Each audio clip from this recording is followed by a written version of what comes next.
नमस्कार दोस्तों, आप सभी का स्वागत है आपके अपने YouTube चैनल ब्रह्माक्षर पर।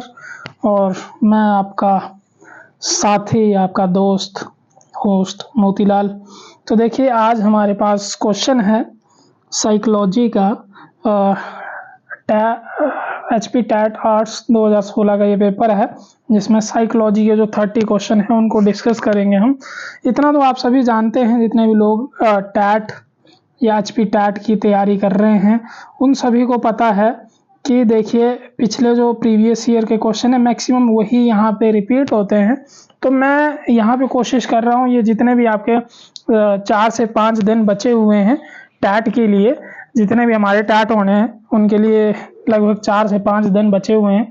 मैं कोशिश करूँगा कि आपको पिछले जितने भी मेनली साइकोलॉजी के जितने भी क्वेश्चन हैं वो सारे आप तक मैं पहुंचा दूं।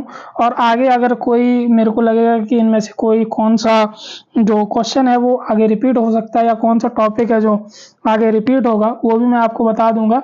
तो इन क्वेश्चंस को मैं ऐसे नहीं करूंगा कि सिर्फ आपको एक ऑप्शन इसका आंसर ही बताऊंगा। इसको मैं कोशिश करूंगा डिटेल में डिस्कस करने की, जिसके कारण आपको चीज़ें समझ आए और आने वाले जो आपके पेपर है उसमें आप इस चीज़ को बहुत अच्छे तरीके से कर पाएँ और इसमें दिक्कत ना रहे आपको। क्योंकि देखिए, एक क्वेश्चन या 2 क्वेश्चन से भी हमारा टैट जो है रह जाता है।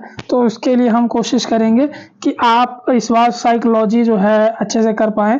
थोड़ा सा लेट शुरू कर रहा हूँ मैं, लेकिन आप तक मैं जो है आपके जितने भी क्वेश्चन रहेंगे उनको ठीक करवाने की कोशिश करूँगा मैं। ठीक है, तो आइए आज के इस पहले क्वेश्चन को देखते हैं। तो थोड़ा सा पेशेंस बना के रखिएगा और वीडियो को लास्ट तक ज़रूर देखिएगा। और लास्ट में अगर आपको सही नहीं लगेगा तो आप मुझे बताइएगा। और अगर आपको और सब्जेक्ट्स के भी वीडियो चाहिए तो आप मुझे बता सकते हैं। लेकिन उससे पहले हम इस वीडियो को डिस्कस कर लेते हैं, इन 30 क्वेश्चंस को डिस्कस कर लेते हैं। वीडियो में भी लंबा चलेगा, लेकिन इसमें आपने सिर्फ इतना ध्यान रखना है कि ये वीडियो मैं सिर्फ फायदा एक आंसर बताने के लिए नहीं कर रहा हूँ। इसमें मैं आपको कोशिश करूँगा कि हर एक ऑप्शन को मैं डिस्क्राइब कर पाऊँ। आप इस वीडियो को जो है मतलब इसकी स्पीड बढ़ा करके भी सुन सकते हैं, इसमें कोई दिक्कत परेशानी नहीं है। तो आइए देखते हैं, हमारे पास पहला जो क्वेश्चन है वो है कि what is the focus on child psychology. बाल मनोविज्ञान का मुख्य फोकस क्या है। ठीक है, तो देखिए इसमें जो पहला क्वेश्चन है हमारे पास, अब हम बात करेंगे ऑप्शन जो है हमारे पास हेरिडिटी एंड एनवायरनमेंट या वंशानुक्रम और पर्यावरण, चाइल्ड डेवलपमेंट, टीचिंग टेक्निक्स या समाज सोशल एनवायरनमेंट। देखिए, यहाँ पे जो मेन फोकस है हमारा चाइल्ड साइकोलॉजी का, उसकी अगर हम बात करेंगे तो ऑप्शन नंबर बी हमारा ठीक रहने वाला है। ऑप्शन नंबर बी माने चाइल्ड डेवलपमेंट। हमारा मेन फोकस क्या है? चाइल्ड डेवलपमेंट, है ना। वंशानुक्रम की बात करेंगे तो यहाँ पे चीज़ें जो है किसकी बात करेंगे, दोनों चीज़ें यहाँ पे बच्चे के विकास के लिए जो है इम्पोर्टेंट रहती हैं। ठीक है, ये जो है बच्चे के अध्ययन मतलब विकास पर प्रभाव का अध्ययन की बात कर सकते हैं आप। ये बाल मनोविज्ञान का हिस्सा है, लेकिन पूरा फोकस नहीं करता है। ये जो है, ये एग्जामिनर आपको भ्रमित करने के लिए ऐसे ऐसे ऑप्शन डालते हैं। ठीक है, टीचिंग टेक्निक्स की बात करेंगे तो टीचिंग टेक्निक्स कब काम आएंगे? ये शिक्षण विधियां हैं जो शिक्षा मनोविज्ञान से जुड़ी हुई हैं। बाल मनोविज्ञान का ये मुख्य विषय नहीं है। क्या? टीचिंग टेक्निक्स किसका ये पार्ट है? ये पार्ट है आपका शैक्षिक मनोविज्ञान का। ठीक है, तो यहाँ पे भी ये चीज़ नहीं आएगी आपकी, है ना। इसके अलावा सोशल एनवायरनमेंट की बात करेंगे तो यहाँ पे जो है ये बच्चे के विकास पे प्रभाव तो डालता है, लेकिन ये संपूर्ण फोकस नहीं करता है किस चीज़ पे? चाइल्ड डेवलपमेंट में। सोशल जो हमारी जो है चाइल्ड साइकोलॉजी की बात कर रहे हैं हम मेनली। ठीक है, तो यहाँ पे हमारा जो है चाइल्ड डेवलपमेंट रहने वाला है, इस पे भी आप ध्यान रखेंगे। नेक्स्ट है हमारे पास क्वेश्चन नंबर 2 की बात कर रहे हैं हम। NCF 2005 के अनुसार सीखने का आधार क्या है? बहुत बार ये क्वेश्चन रिपीट होता है, 2016 में आया तो मतलब आगे जो नेक्स्ट हमारे क्वेश्चन आपने अभी देखे भी होंगे। ठीक है, तो उनमें भी ये क्वेश्चन आया ही होगा। ठीक है, हर मतलब दूसरे या तीसरे टैट में ये क्वेश्चन पूछा जाता है NCF से। अब तो 2020 की जो न्यू एजुकेशन पॉलिसी है उससे भी क्वेश्चन आते हैं, तो उसको भी आप अच्छे से आराम से मतलब पढ़िएगा। तो यहाँ पे जो है सीखने का आधार क्या है, पुनरावृत्ति है, अभ्यास है, अंडरस्टैंडिंग है या रटाई है। देखिए यहाँ पे अगर हम बात करेंगे तो जो हमारा मेन और सही उत्तर रहेगा वो क्या रहेगा, ऑप्शन नंबर सी। कौन सा रहेगा, ऑप्शन नंबर सी। साथ साथ में अगर आपने ये पहली बार आप इस क्वेश्चन को देख रहे हैं तो इसमें आप भी साथ साथ में अपने आंसर लगाते रहिएगा, ताकि आप भी पता कर पाएं कि आपको कितने क्वेश्चन जो है इसमें ठीक कर पा रहे हैं आप। ठीक है, रिपीटेशन की बात करेंगे या मतलब पुनरावृत्ति की बात करेंगे तो यहाँ पे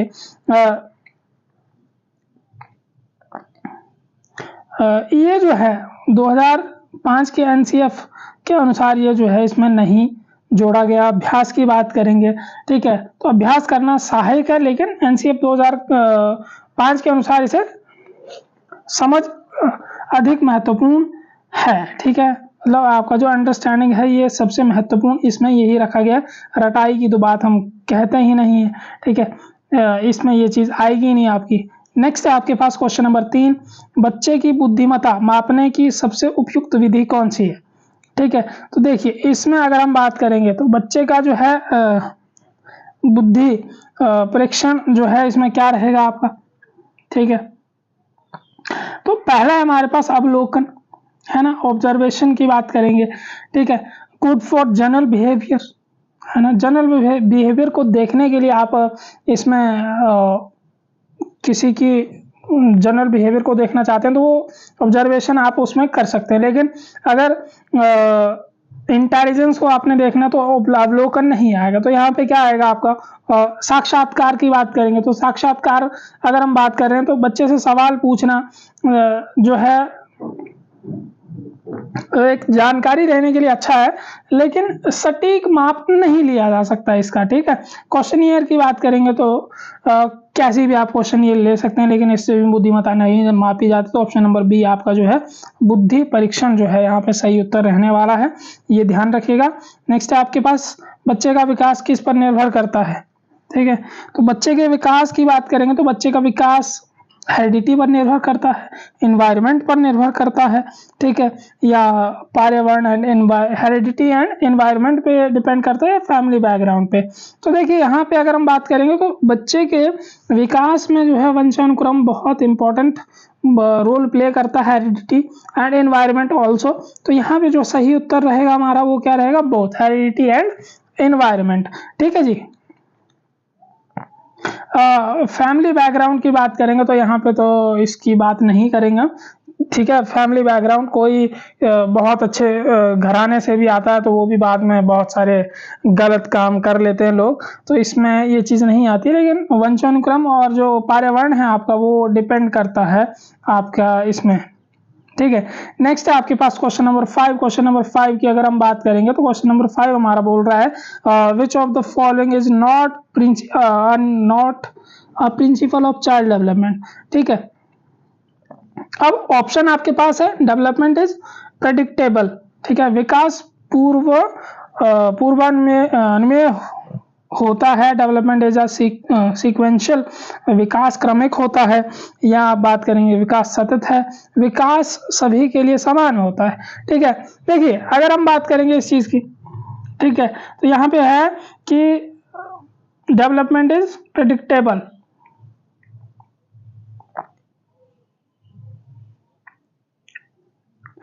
ठीक है, निम्न में से कौन सा बाल विकास सिद्धांत सही नहीं है। ठीक है, तो देखिए अगर हम पहले की बात करें तो विकास जो है डेवलपमेंट एज प्रेडिक्टेबल। अब कुछ क्रमों में जो है विकास आपका प्रेडिक्टेबल हो सकता है, जैसे पहले बच्चा मैक्सिमम जितने भी बच्चे होंगे पहले रेंगना शुरू करते हैं फिर चलना शुरू करते हैं। ठीक है, अब ऐसा तो है नहीं कि कोई जो है एकदम से चलना शुरू करेगा, तो यहाँ पे ये चीज़ तो हमारी सही होगी। ठीक है, उसके बाद है विकास जो है क्रमिक है, इसकी बात करेंगे। ठीक है, तो विकास एक निश्चित क्रम में होता है। ठीक है, बिल्कुल होता है, निश्चित क्रम में ही होता है, तो ये भी ठीक है। इसके अलावा अगर आप बात करें ऑप्शन नंबर सी की कि डेवलपमेंट इज कंटिन्यूअस, विकास सतत है और विकास जो है धीरे धीरे होता है लेकिन लगातार होता है, तो ये भी ठीक है। है ना। नेक्स्ट है आपके पास विकास सभी के लिए समान होता है, तो ये जो है थोड़ा सा यहाँ पे गड़बड़ा जाएगा। हर बच्चे का विकास जो है अलग अलग होता है, तो ये आपका जो है सही उत्तर नहीं रहेगा। मतलब आपके पास जो सही उत्तर है वो कौन सा है, development is identical for all, not. ठीक है, तो ऑप्शन नंबर डी जो है यहाँ पे आपका सही नहीं रहेगा। नेक्स्ट है आपके पास the term cognition development is associated with, संज्ञानात्मक विकास सिद्धांत या शब्द किससे रिलेटेड है। तो यहाँ पे अगर आप बात करेंगे तो ये जो है आपका सही उत्तर यहाँ पे रहने वाला है, किससे रिलेटेड है जी, तो वो रिलेटेड है आपका जीन पियाजे से, वीएफ स्किनर से।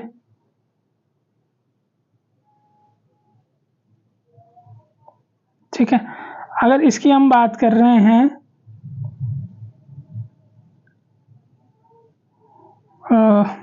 बीएफ स्किनर की, ठीक है, तो यहाँ बात कर रहे हैं एरिक्सन की, या बात कर रहे हैं कोलबर्ग की। ठीक है, तो यहाँ पे जो है आपका सही उत्तर क्या रहेगा जी, संज्ञानात्मक विकास किससे संबंधित है आपका, वो है जीन पियाजे से संबंधित है। Develop the theory of cognitive development in children. ठीक है, तो ये जो है यहाँ पे सही उत्तर हमारा रहेगा जीन पियाजे। अब बीएफ स्किनर की बात करेंगे तो बीएफ स्किनर जो है किससे रिलेटेड है, व्यवहारवाद से, प्रचलन जो है अनुबंधन के सिद्धांत पर, ऑपरेंट कंडीशनिंग एंड व्यवहारवाद, जो बीएफ स्किनर की बात करेंगे हम। ठीक है, इसके बाद एरिक्सन की बात करेंगे तो मनोसामाजिक विकास का सिद्धांत है, वो किसने दिया है, एरिक्सन ने दिया है जी। ठीक है, जो आपका साइकोलॉजिकल डेवलपमेंट थ्योरी है आपकी, ठीक है, साइको सोशल। हाँ ठीक है, कोहलबर्ग की बात करेंगे तो नॉन फॉर मोरल जो डेवलपमेंट है आपकी, नैतिक विकास के चरणों के लिए बात करेंगे तो कोहलबर्ग आ जाएगा आपका। ठीक है, तो यहाँ पे पहला ऑप्शन आपका सही था। नेक्स्ट है आपके पास क्वेश्चन नंबर 7, बहुबुद्धि सिद्धांत किसने दिया। तो बहुबुद्धि सिद्धांत की अगर हम बात करेंगे तो क्वेश्चन नंबर 7 की बात कर रहे हैं हम, गार्डनर है, थॉर्नडाइक है, पैब्लो है या स्किनर है। देखिए इसमें अगर हम बात करेंगे तो गार्डन की बात करेंगे तो यहाँ पे गार्डनर जो है आपका सही उत्तर रहने वाला है। थॉर्नडाइक की बात करेंगे तो थॉर्नडाइक कौन है जी, ठीक है,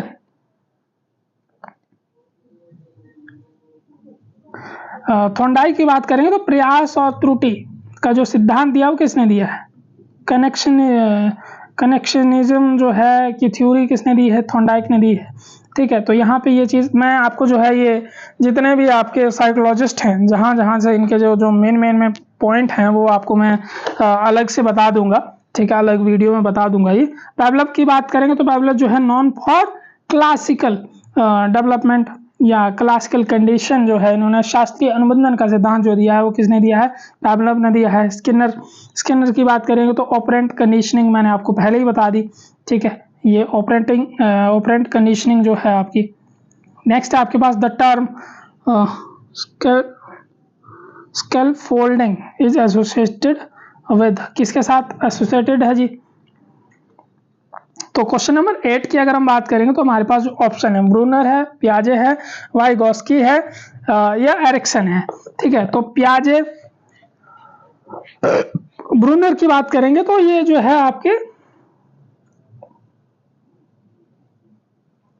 जो स्कैफोल्डिंग है आपका, इसकी बात करेंगे तो इस विचार को इन्होंने आगे बढ़ाया लेकिन शुरुआत इन्होंने नहीं करी है। पियाजे की बात करेंगे तो ये आपका non for cognitive development stages की बात करेंगे तो उसमें आ जाएगा ये पियाजे, है ना। और यहाँ पे जो हमारा वाइगोस्की है, ये इसने इसको इंट्रोड्यूस किया है, किस चीज़ को, स्कैफोल्डिंग को आपका। ठीक है, सहारा देना जिसे बोलते हैं आप, ठीक है, का सिद्धांत दिया। बच्चे की जो मतलब वर्तमान क्षमता है उससे आगे बढ़ करके करने सीखने का जो है सिद्धांत दिया इसने, जिसमें आप बोलते हैं ZPD।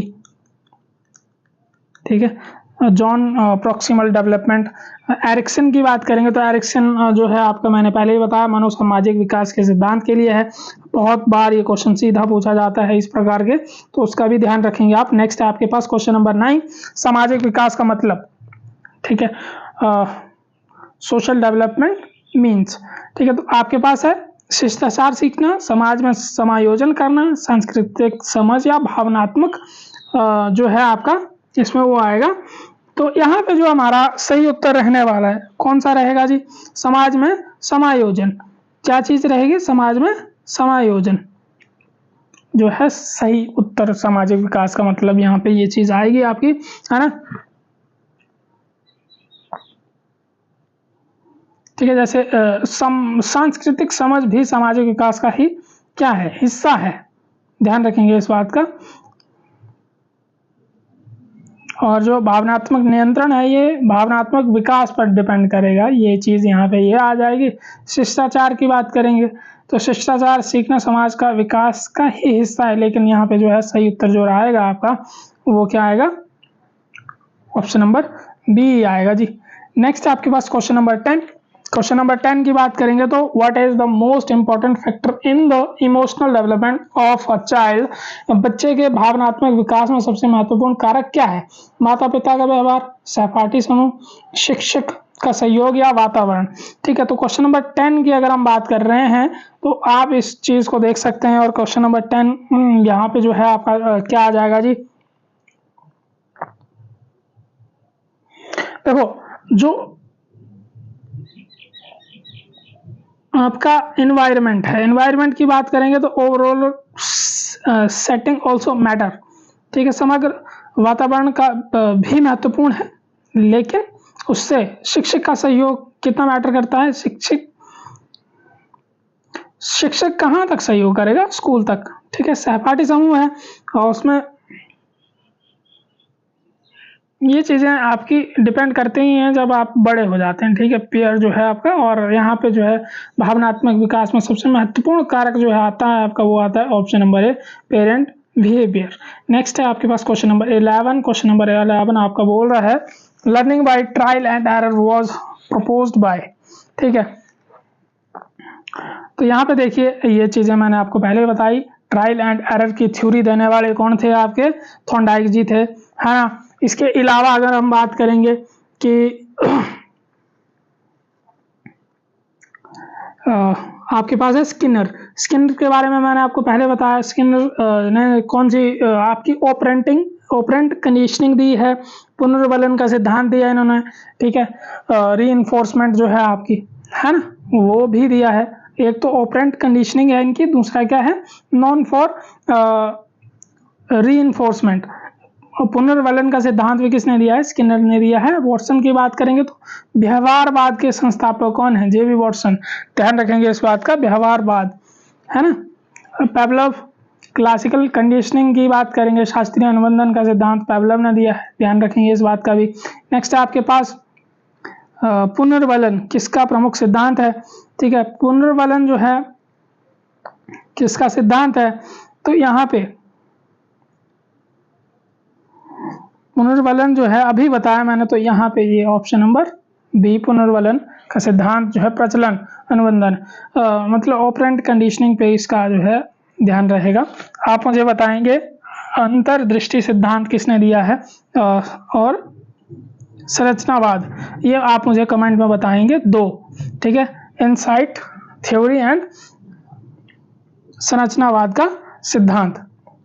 ठीक है। दो। और क्लासिकल जो कंडीशनिंग है वो मैंने आपको पेवलोव की बताई ही है। आप दो ये जो हैं ये मुझे बताएंगे।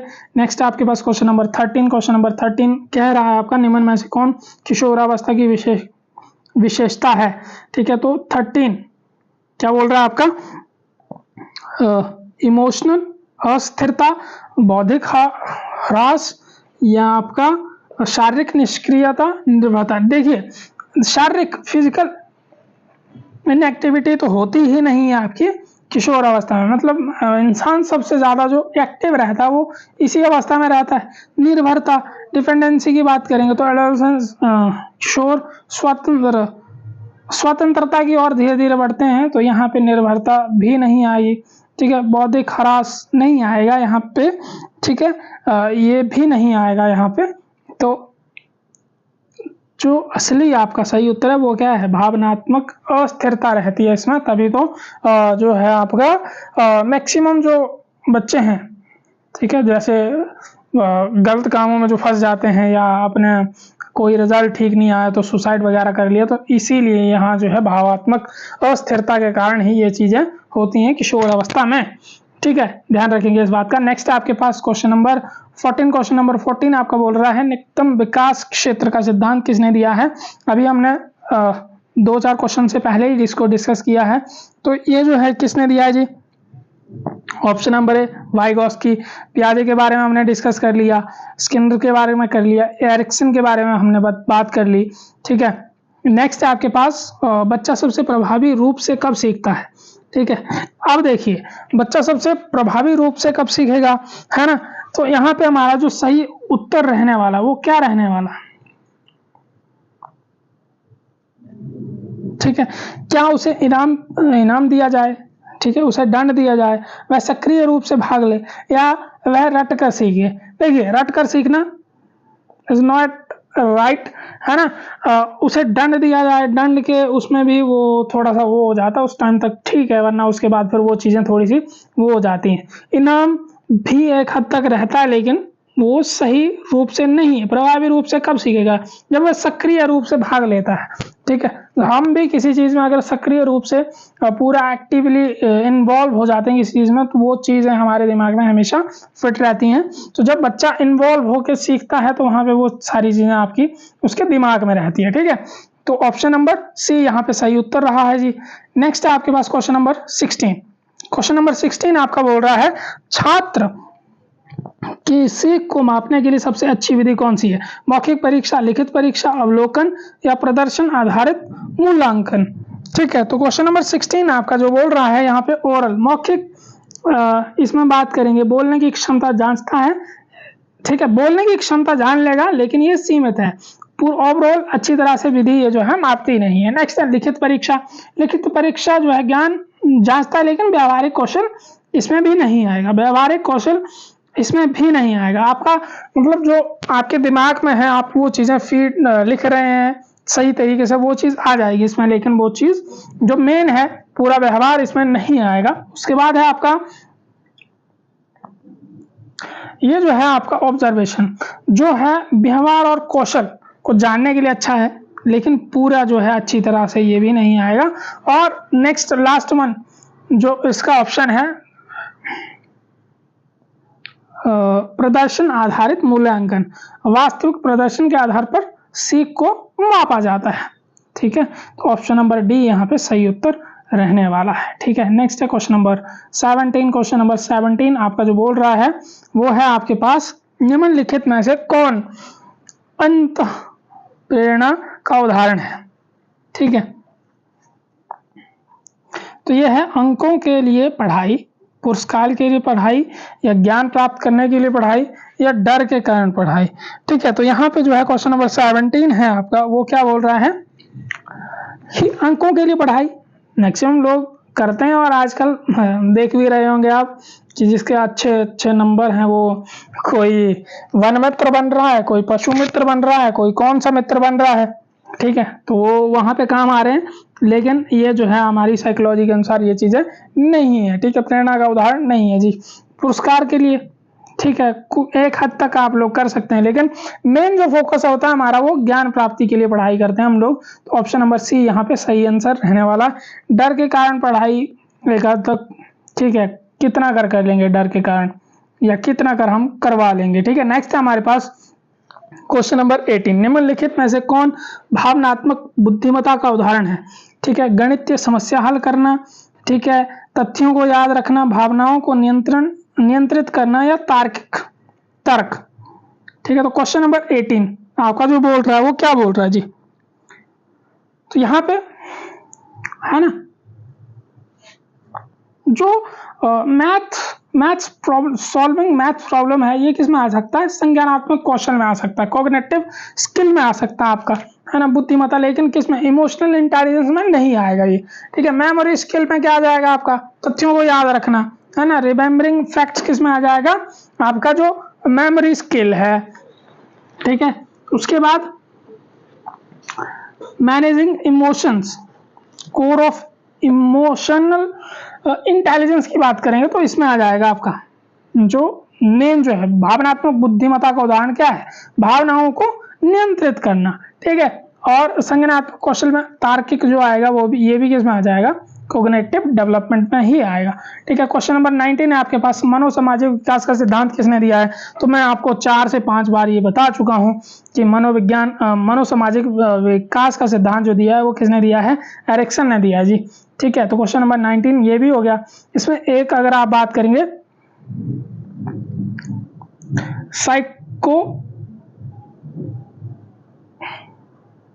मनोवैज्ञानिक विकास के चरण जो बताएं वो किसने बताए हैं आपके, सिगमंड फ्राइड ने बताए, ठीक है,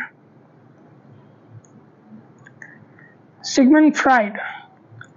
नेक्स्ट है आपके पास क्वेश्चन नंबर 20, एक शिक्षक अधिगम को कैसे सुधार सकता है? दंड देकर जी, है ना, डर पैदा करता है, प्रेरणा नहीं देता है, दंड देकर। नेक्स्ट है आपके पास जिज्ञासा को प्रोत्साहित करना, है ना। तो यहाँ पे अगर हम बात करेंगे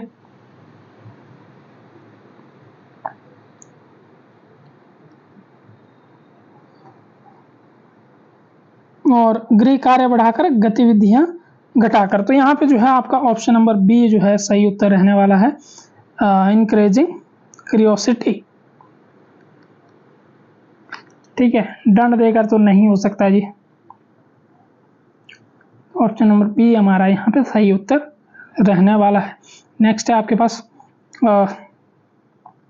क्वेश्चन नंबर 21 की बात करेंगे तो देखिए टीचर संरचनावादी दृष्टिकोण बल देता है, शिक्षक केंद्रित अधिगम, निष्क्रिय सुनना, है ना, एक्टिव पार्टिसिपेशन। तो यहाँ पे जो है मेन जो निष्क्रिय सुनना, कोई भागीदारी नहीं है तो ये पैसिव लिसनिंग भी नहीं आएगा। टीचर ट्रेनिंग, शिक्षक केंद्रित रहेगा तो वहाँ पे क्या ही सीखेगा बच्चा, है ना। इसके बाद मतलब एक्टिव पार्टिसिपेशन होगी तो वहाँ पे जो है सीखा जा सकता है। ऑप्शन नंबर सी यहाँ पे जो है ठीक रहेगा आपका सही उत्तर, और रट कर सीखना तो वैसे भी नहीं आएगा। नेक्स्ट आपके पास 22 आपका बोल रहा है कि सहपाठी अधिगम क्यों सहायक होता है? छात्र अपने साथियों से डरते हैं, सहपाठी अधिक बुद्धिमान होते हैं, यह सहयोग बनाता है, शिक्षकों की जरूरत नहीं होती है। तो क्वेश्चन नंबर 22 की बात करेंगे तो क्वेश्चन नंबर 2 देखिए, अब आप अपने आप से भी समझ रहे होंगे कि छात्र अपने साथियों से क्यों ही डरेगा भाई, है ना। वहां पे तो हमारा सही वाला बॉन्ड होता है, वहां पे तो डर होता ही नहीं है, वो पहले ही ऑप्शन कट गया आपका। सहपाठी अधिक बुद्धिमान होते हैं ऐसा भी नहीं है, ठीक है, हो सकता है, लेकिन इसमें वो चीज हमेशा सही नहीं रहेगी ना, एक हद तक या कुछ पॉइंट तक हो सकता है, लेकिन हमेशा ये चीज सही नहीं रहेगी, ठीक है। यह सहयोग बनाता मतलब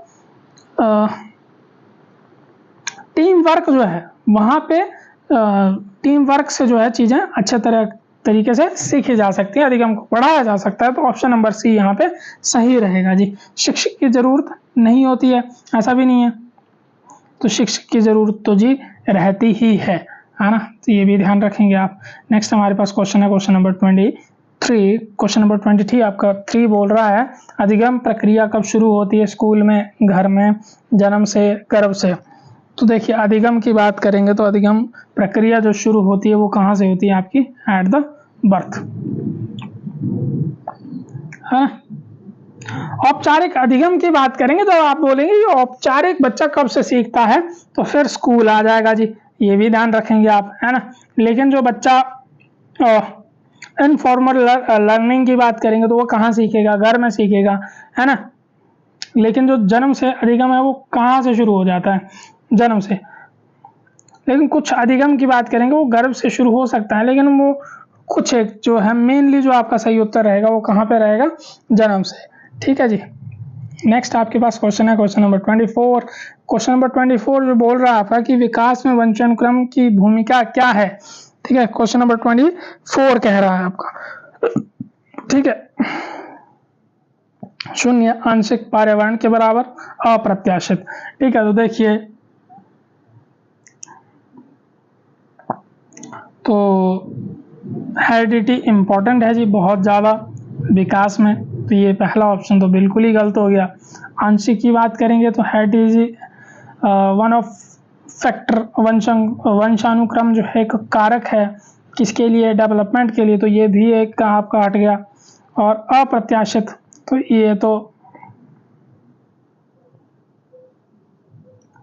ये चीज़ भी गलत होगी आपकी, कुछ हद तक तो हम वो कर ही सकते हैं। तो यहाँ पे जो है इक्वल टू एनवायरनमेंट यहाँ पे सही उत्तर रहने वाला है। ठीक है, थोड़ा सा ध्यान से इन चीज़ों को देखिएगा। नेक्स्ट है आपके पास कि कॉग्निटिव डोमेन डील्स विद, संज्ञानात्मक क्षेत्र जो है संबंधित है शारीरिक कौशल से, भावनाओं से, ज्ञान और सोच से या दृष्टिकोण से। ठीक है, तो क्वेश्चन नंबर 25 की अगर हम बात करेंगे तो क्वेश्चन नंबर 25 किससे रिलेटेड है जी, है ना। देखिए, अगर आप बात करेंगे शारीरिक कौशल, ठीक है, शारीरिक कौशल किससे रिलेटेड है, शारीरिक कौशल रिलेटेड है आपका मूवमेंट से, ना कि संज्ञानात्मक विकास से। ठीक है, मूवमेंट मतलब जो मूवमेंट आप करते हैं वो इससे आ जाएगा, जैसे खेलना कूदना जो भी है। नेक्स्ट आ गया इमोशन, भावनाएं संवेदी क्षेत्र से संबंधित है, ना कि संज्ञानात्मक क्षेत्र से। तो यहाँ पे जो है संज्ञानात्मक क्षेत्र से क्या रिलेटेड रहेगा, ज्ञान और सोच। दृष्टिकोण की बात करेंगे तो दृष्टिकोण भी किससे आ जाएगा, जो पार्ट ऑफ इफेक्टिव डोमेन है वो क्या है आपका, संवेदी, है ना, ये दृष्टिकोण। नेक्स्ट आ गया आपका question number 26, who said education is the manifestation of perfection, शिक्षा पूर्णता की अभिव्यक्ति है, या किसने कहा है। तो ये बहुत इम्पोर्टेंट थॉट कह सकते हैं आप इसको, तो वो है आपका स्वामी विवेकानंद जी के द्वारा ये बोला गया है। ठीक है, बहुत इम्पोर्टेंट व्यक्ति रहे हैं ये। और महात्मा गांधी की बात करेंगे तो महात्मा गांधी क्या कहते हैं कि मूल्य आधारित शिक्षा पर बल दिया जाए। महात्मा गांधी का कहना क्या है कि focus on value based education, है ना। रविंद्रनाथ टैगोर की बात करेंगे तो रचनात्मक शिक्षा पर बल दिया इन्होंने, है ना। क्रिएटिव एजुकेशन की बात करेंगे तो वो रविंद्रनाथ टैगोर की बात करेंगे, है ना। और अरविंदो की बात करेंगे तो आध्यात्मिक शिक्षा पर बल दिया, है ना, आध्यात्मिक शिक्षा पर बल दिया वो दिया अरविंदो ने। ठीक है, तो ये अलग अलग इनके अपने अपने थॉट्स हैं, वो आप ध्यान में रखिएगा कौन कौन से हैं। ठीक है, क्या पता इस बार के क्वेश्चन में आ जाए। नेक्स्ट है आपके पास क्वेश्चन नंबर 27, निम्नलिखित में से कौन एक महीन मोटर स्किल है ना, फाइन मोटर स्किल है ना। फाइन मोटर स्किल की बात करेंगे तो फाइन में क्या आ जाएगा, देखो 27 की बात कर रहे हैं हम, देखो इसमें वॉकिंग क्या है, चलना, चलना कौन सी है, ग्रॉस, ठीक है, स्थूल, ग्रॉस माने स्थूल, है ना। और जंपिंग भी किस में आ गई, वो भी स्थूल में आ गई, ग्रॉस मोटर स्किल में आ गई। एंड राइटिंग की बात करेंगे वो किस में आ जाएगा, फाइन, छोटी मांसपेशियां जिसमें इंक्लूड होंगी, है ना। जिनमें छोटी मांसपेशियां इंक्लूड होती हैं जैसे सोच समझ, आंख, हाथ, यहाँ पे वो चीजें आएंगी आपकी। और इसके बाद ग्रॉस की बात करेंगे तो ग्रॉस, है ना, तो वो दौड़ना भी किस में आएगा, पूरा शरीर जहाँ पे चल रहा, अब चल रहे हैं आप तब भी आपका पूरा शरीर काम कर रहा है, जंप वहां पे भी पूरी आपकी बड़ी मांसपेशियां काम कर रही हैं, लिख रहे हैं, देख रहे हैं, तो वहां पे छोटी जो मतलब आपकी मांसपेशियां जो है काम करती हैं, वहां पे जो है वो कौन से आता है आपका, स्थूल में आता है। और जहां पे आपका नहीं सॉरी जहां पे छोटी आपकी मांसपेशियां काम में आती हैं उसे आप क्या बोलते हैं, फाइन मोटर स्किल, है ना। और जहां पे आपकी बड़ी मांसपेशियां मतलब पूरा शरीर काम करेगा वहां पे आप उसके क्या बोलेंगे, स्थूल, ग्रॉस मोटर स्किल। दो ही स्किल्स होती हैं आपकी, फाइन मोटर स्किल और ग्रॉस मोटर स्किल, तो इसका भी ध्यान रखेंगे आप।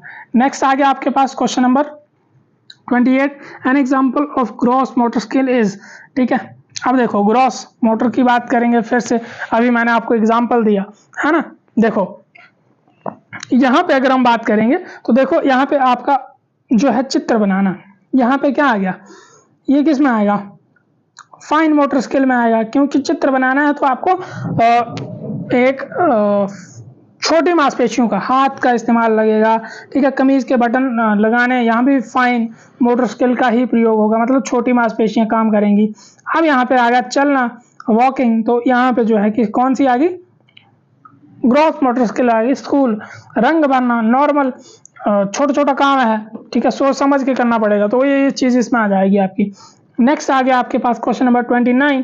क्वेश्चन नंबर 29 बोल रहा है आपका कि बाल केंद्रित की कक्षा ध्यान देती है शिक्षक के निर्देश पर बच्चे की गतिविधि और रुचि पर, पाठ्यक्रम पर या परीक्षा पर। तो देखिए क्वेश्चन नंबर 29 की बात करेंगे। 29 आपका क्या बोल रहा है जी,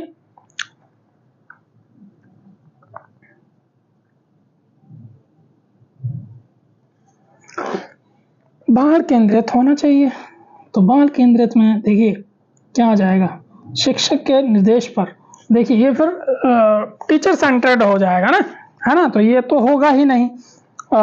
बच्चे की गतिविधि और रुचि पर, तो यहाँ पे ऑप्शन नंबर बी आपका सही होगा, पाठ्य पुस्तक है, ठीक है, ये आ जाएगा आपका कंटेंट सेंट्रिक आ जाएगा, और ये एग्जाम फोकस्ड आ जाएगा, नॉट चाइल्ड सेंटर्ड आ जाएगा। तो ऑप्शन नंबर बी यहाँ पे सही उत्तर रहने वाला है आपका। लास्ट आपके पास क्वेश्चन है आज की इस वीडियो का। देखिए, which of the following best defines learning, निम्न में से कौन अधिगम को सबसे अच्छी तरह परिभाषित करता है। तो देखिए, व्यवहार में स्थायी परिवर्तन, याद करना, स्कोरिंग मार्क्स या जोर से पढ़ना। अब क्वेश्चन क्या बोल रहा है, which of the following best define learning. अब देखिए यहाँ पे जो है चीजें कौन सी सही रहेंगी आपकी, है ना। देखिए यहाँ पे याद करना ये बिल्कुल नहीं आएगा, अच्छे मार्क्स लाना बिल्कुल भी नहीं, जोर से पढ़ना बिल्कुल भी नहीं। तो परमानेंट चेंज इन बिहेवियर, निम्न में से कौन अधिगम की सबसे अच्छी तरह परिभाषित करता, तो व्यवहार में स्थायी परिवर्तन, ये चीजें आपकी इसमें रहेंगी, ठीक है। तो ये थे 30 क्वेश्चन, थोड़ा सा टाइम ज्यादा लग गया, लेकिन देखिए अब अगर सिर्फ आंसर बताने होते तो वैसे करता मैं, है ना। और मैंने आपको बोला कि मैं आपको जो हमारे साइकोलॉजिस्ट हैं जितने भी हैं, जहाँ से आपको क्वेश्चन बन सकते हैं, मैं एक एक करके आपको पूरे जो है ये करवा दूंगा। आपको बहुत कम दिन बचे हुए हैं, तो इस चीज़ को आप अच्छे तरीके से ध्यान से पढ़ सकते हैं। और मुझे आप ज़रूर बताइएगा कि कितने जो है किस प्रकार से आपकी तैयारी चली हुई है। और अगर आप और भी सब्जेक्ट्स के वीडियो चाहते हैं तो आप मुझे बता दीजिएगा कमेंट में, तो वो चीज़ भी हो जाएगी। और अगर आप चैनल पर नए हैं तो चैनल को ज़रूर सब्सक्राइब करके जाइएगा, आपका जो भी सुझाव होगा उसे भी बताइएगा। तो मिलते हैं नेक्स्ट वीडियो में जल्द, तब तक के लिए जय हिंद जय भारत। साथ में आप अपनी पढ़ाई जो है अच्छे से करते रहिए। मिलते हैं नेक्स्ट वीडियो में जल्द।